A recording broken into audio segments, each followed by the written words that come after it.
Hello there, Taurus. Welcome to your mid-16 tarot reading. So this is going to run roughly from February 15th to the 29th. One of the things I'm getting for you is that it is really, really important for you to realize that whenever you hit a major roadblock in your life, okay, and this isn't just one, this is a series of roadblocks. Like you're walking along a path, or you have already decided on a path, and when it's one or two that are minor and you feel like you can overcome them, that's fine. You're on the right track. But when it feels like over and over and over again, you keep hitting these roadblocks, it means you're off track. It means that's not the right path for you to go down, okay? Another thing I'm sensing as well is, and this is not going to apply for everybody, for those of you who are pining for a new start in your life, I just want you to know that one thing cannot start until another thing is brought to a complete end, okay? So I feel like you're veering off in two directions and you're telling yourself, like, why can't it go the way that I plan? And I do feel that it's because one thing cannot start until the other thing has been brought to a complete end. So that's something I just want you to know. It is the law of, conservation of energy. Okay?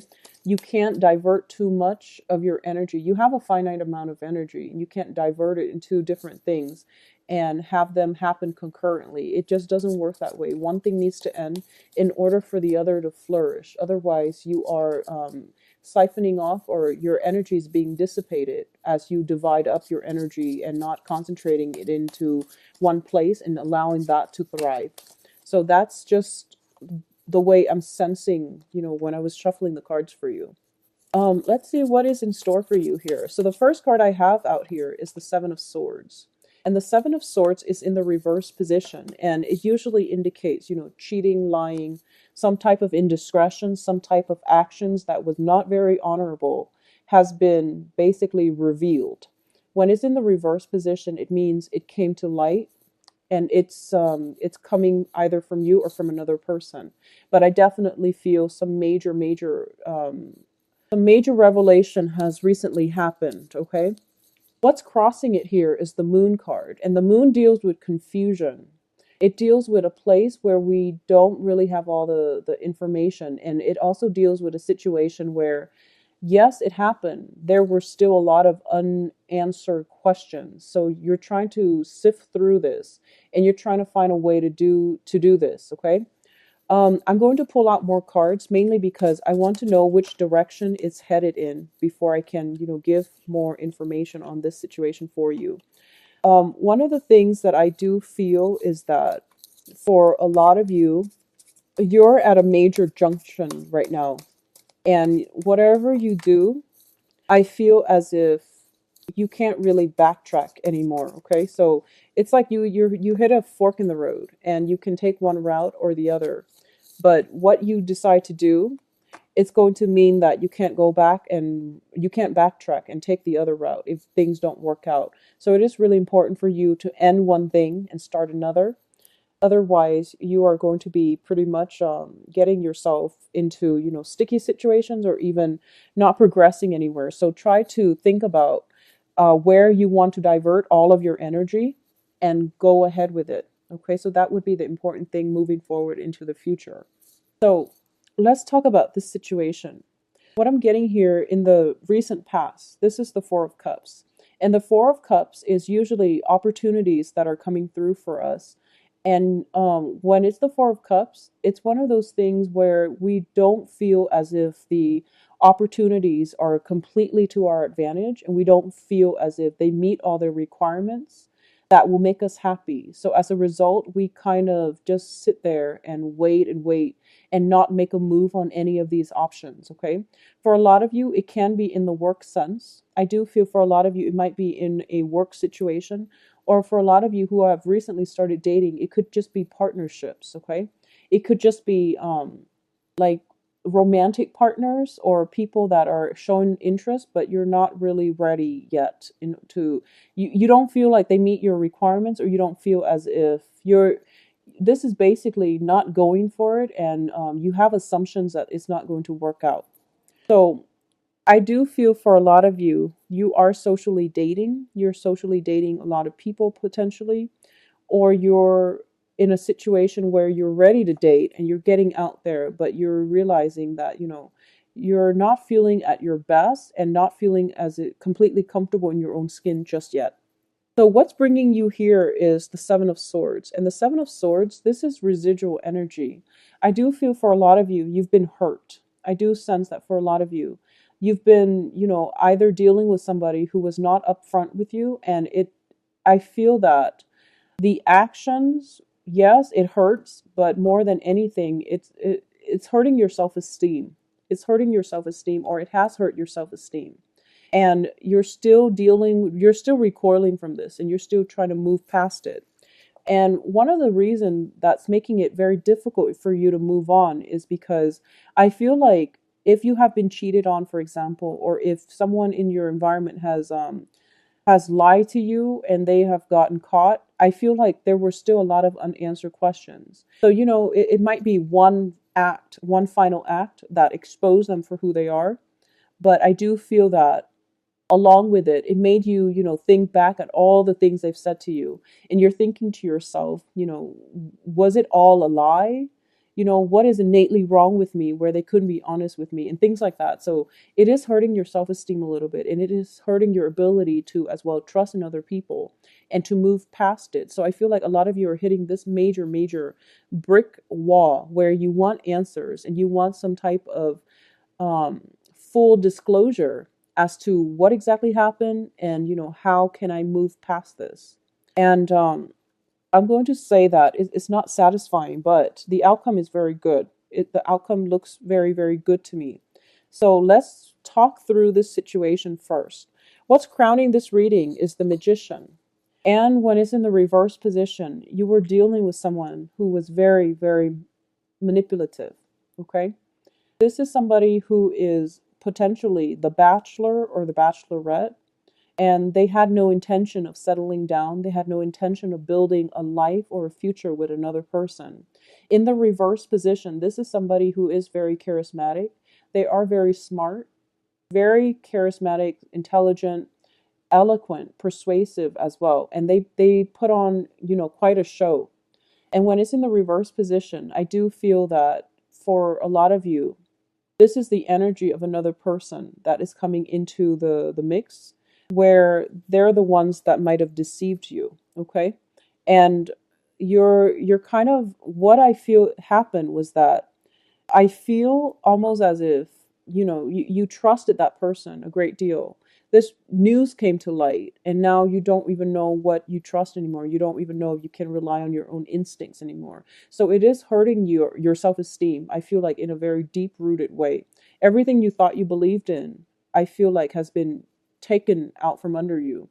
And it's not as severe as the Tower, because I feel like this is something that has happened, and now you're just recoiling from it, or at least recovering from it. The foundation here is the Four of Swords. And the Four of Swords, usually in this deck, it indicates a situation where when it's in the reversed position, it means that you really need to take some time off in order to rest, recuperate, okay? And it's really important for you to process everything that has happened. You don't have the answers that you need now, but the answers are actually found from within. At the same time, I know it's not a satisfying answer to give you, that tidbit of information.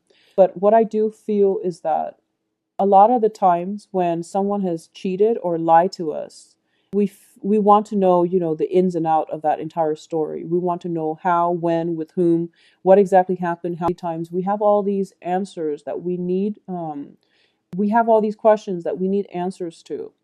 And the point is, it doesn't really matter. If someone is doing that to you, just let it go, because all the answers that they give you is not going to change anything. You will get the answers that you need, but it's not going to come in the time frame that you hope for. And a lot of the times people, they want answers to these things, especially after, finding out about some type of indiscretion or infidelity or some type of betrayal. They want these answers to validate the fact that, oh, it only happened once and I still love you. or she didn't mean anything to me, or I was lonely and you were neglecting me. Something you want something concrete, and you want some answers that would make sense to you. But the point here is that the person did it. All the answers won't change the fact that they didn't consider your feelings when it happened. Okay?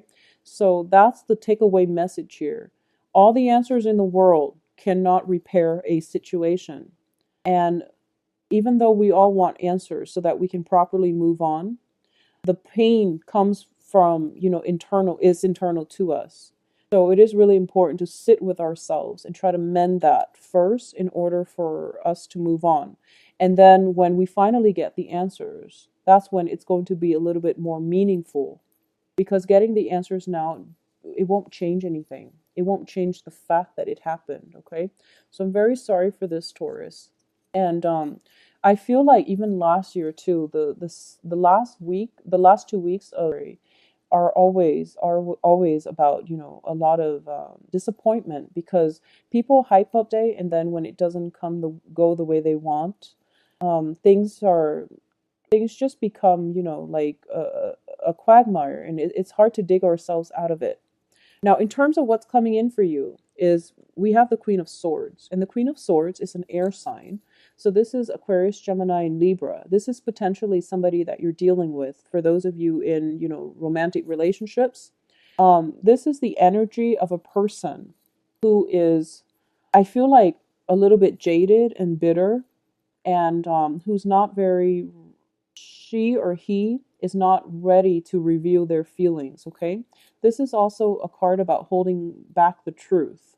So this is withholding information, lying by omission, potentially manipulating a situation, manipulating stories in order to get the outcome that we want. So you are potentially dealing with somebody like this, and I do feel, because it's coming in, whatever they're telling you is going to be a bed of lies. Okay, so you're looking for answers, you're confused, and you're getting conflicting messages. So you can't, it's really difficult for you to know who to trust at this point. In terms of your, this is the advice here, and the advice here is the Nine of Swords. When it's in the reversed position, when it's upright, it deals with, mental anguish. It deals with not being able to sleep at night, mainly because a lot of fears, a lot of anxiety, a lot of sadness and grief is plaguing you. When it's in the reverse, you're overcoming this situation. And I feel that for a lot of you, this is something that, it's not the Tower, so I don't feel that it happened this month, but this is something that you've been dealing with for quite some time. And in your external environment, you do have a lot of love and support coming in from a water sign. Okay, so the water sign is Pisces, Cancer, Scorpio. A lot of you, there is love, there is support, there is understanding, and there is also that sense of camaraderie coming through. For those of you who are thinking about, whether or not to date somebody this month, go with the water sign. It looks very, very favorable. You might have both options on the table, and I do feel there is more compatibility between, Taurus and a water sign rather than a Taurus and an air sign. And that can change depending on the person that you're dealing with. But I definitely feel a very warm, loving, caring, and stable energy with this water sign in your midst. Okay. In terms of your hopes and fears, we do have the Hermit, and this is a fear about being alone. This is spelling that very clearly. So a lot of the times, the things that we fear are the things that we need to confront. Okay. And I do sense that you might want to be careful about this energy. If you are afraid of being alone, that is something that you need to do. Retreat within yourself in order to find the answers that you need, in order to mourn the end of one relationship before you start another. A lot of you, this is also a card about investigation. This is like doing some digging, digging up somebody, digging up information on somebody, finding out, deeply buried information about somebody. So this is a card about investigation. And a lot of you are kind of thinking about this direction, okay? And I'm going to say this, for those of you who are juggling two people, if you are the one juggling two people, just be very, very careful that confrontation and things don't break out, because I feel like I feel like one person is doing the digging and they are already getting wind of the fact that you might be juggling. So if you are doing that, Taurus, I do feel that it's not going, you're not going to face confrontation this month, but I feel like next month is not looking great. Okay, so if you're doing that, stop or at least cover your tracks because I feel like someone is looking into this situation. I feel like surveillance. I feel some type of invasive, questioning is in store. Okay. And I feel like someone is being very discreet. Someone is being very discreet. So if you are, juggling two people, I feel like one of your partners might know and they're being discreet about not confronting you just yet until they gather information. If you are seeing somebody and you're suspecting that they're doing that, I feel like you already know they're doing that and you might be digging. And be careful what you wish for because a lot of the times people say that if only I had the answers, and then they end up catching their mate in the act and they become very traumatized and scarred as a result. So just know that if you feel it, if you have suspicions, it's probably valid. Okay, and if you're looking for answers, if you have to have answers as proof, then it's not going to be the proof that you want. And it's also, I feel as if a lot of the times you have to ask yourself, where are these suspicions coming from? Are they even founded? If they are, you're probably with the wrong person to begin with. So there's no point in trying to rationalize staying with the wrong person if you already feel that way. So you're digging for answers, looking for confirmation, looking for something concrete to go off of. But it's a very dangerous slope, and it's not a good thing for you to do to dig into personal information because all the trust issues that you that will result will be carried into your next relationship and you're going to do the same thing. So just be very careful about where you're heading with this information. Okay, what I'm getting as well in the outcome position, we do have the King of Coins, and I believe this card showed up for Virgos. I believe it showed up for Virgos as well. So I definitely feel that in terms of love relationship, you are going to get some type of reciprocity. Okay, and if you are interested in a water sign, I definitely feel some type of mutual, very strong attraction coming through. You're also going to be able to overcome this past situation where you're dealing with indiscretion, you're dealing with lies, infidelities, and things like that, in order to restore your self esteem and to realize that you do have a lot to offer and you are a very desirable dating candidate. Okay, this is more of your energy, or it can be another earth sign coming through. So another Taurus, Virgo, or Capricorn in your midst. I definitely feel we have the Justice card, and the Justice indicates the universe righting a situation. Okay, so this is divine intervention coming in where karma is being restored. So whatever it is, it's going to pan out very beautifully in your favor. If someone has been doing something wrong to you, I feel that the karma is coming back to haunt them. All right. If likewise, I don't feel this is a lot for you where you're the one juggling two things or two people or dealing with any type of indiscretion, but I do feel that the act of it's like divine intervention. It is something coming in to help you in order to right the balance, to right the karmic scales of the universe. So something is being restored, and even a confrontation is not even necessary. So you are going to get the favorable outcome that you want. And I feel that with the Justice card, justice is blind. So justice will steer towards, balancing karma, towards balancing, fixing imbalances in the universe. So it's blind. It doesn't see who's right or who's wrong. It just steers in the direction that is necessary to correct a situation. And I do feel that you are going to be quite happy with the outcome. I feel that you're going to be very, very, um, you're going to be very supported by your environment. You are going to be very supported by the universe as well. For those of you who are single and looking, I do feel that people are going to flock to you. Okay. If you are getting out there to date, this is a very good month to do that. And I do feel, air signs and water signs additionally can come through for you. And for those of you who are just like haven't dated a water sign or an air sign, but are potentially deciding between them. I do feel the water sign would be a more favorable. I feel like with you and an air sign, the attraction is definitely there, but there might be some communication issues coming through where you feel as if it's not flowing as smoothly. Okay. For those of you who are looking for work and things like that, you're ending up in a very, very good place. And I do feel that, for example, if you made investments in the past, I feel that they're going to pan out very wonderfully for you the second half of this month. And if you are going through some legal disputes, potentially like legal battles, like divorces and things like that, they're going to end up in your favor as well. So the outcome is very, very good. And I just feel like this cluster right here is something that you have to let it play out naturally. Don't push for it. Don't push for answers. Don't push for answers. Just know that, move forward, okay? Like I said, one thing cannot start until the other thing is brought to an end. It is important for you to relinquish control and release, just release, okay? And the new thing will be a lot more in alignment with your own energy level, with your own vibration, with the things that you want to pursue in life, okay, Taurus? If you like a private reading, please visit the website. The information can be found in the description box below, where you can book an appointment for yourself. And likewise, if you have additional questions, please email me at temperatestar@gmail.com. I wish you a wonderful rest of the day, and I'll see you in March. Take care. Bye-bye.